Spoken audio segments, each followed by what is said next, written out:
One of the most famous sayings about the importance of education is simply, if you give a man a fish, you'll feed him for a day. But if you teach him how to fish, he will fish and be able to be eating for a lifetime.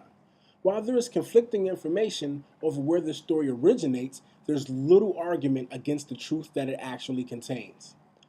On the surface, this seems like a very simple problem. There's a guy, he's on an island, he's starving because he can't fish. But what would happen if the person that's supposed to be teaching him how to fish never really understood fishing themselves?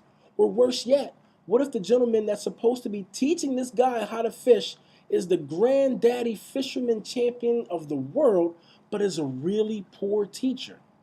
Now, does this story sound so cut and dry now? Earlier this month, Dr. Jeffrey Canada, an education advocate from Harlem, New York, gave a TED Talk entitled, "Are Failing Schools Enough is Enough?" Mr. Canada began the TED Talk with what Nancy Duarte would call an emotive storytelling in her book Resonate on page 148.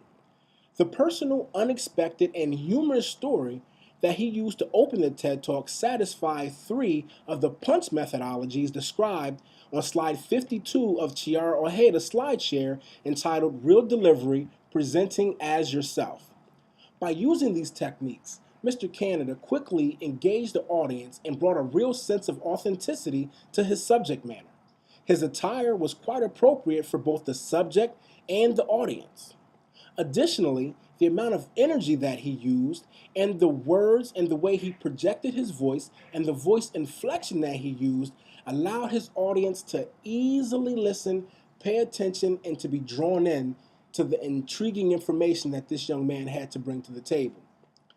In terms of giving his audience something that they'll always remember, or what Nancy Duarte would have called her star memory, Mr. Canada clearly states that many of the schools that were failing 50 years ago are still failing today, leaving the audience with a shocking statistic star moment. Mr. Canada's story development was the most evident TED commandment that he kept. I say this because his story always brought you back to the main idea, which was that education in its current state is in trouble unless we do something to change the way we look at education from a foundation standpoint. What he called it was a business plan, and the business plan has been failing for years, yet we continue to resort back to it when we don't know what to do.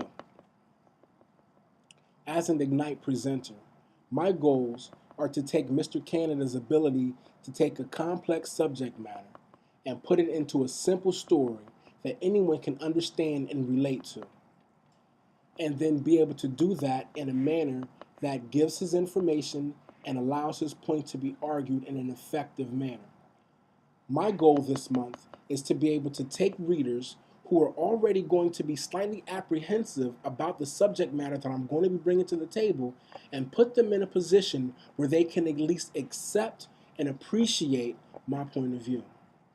I thank you so much for taking the time to review and look at my TED Talk review of Mr. Jeffrey Canada. Thank you.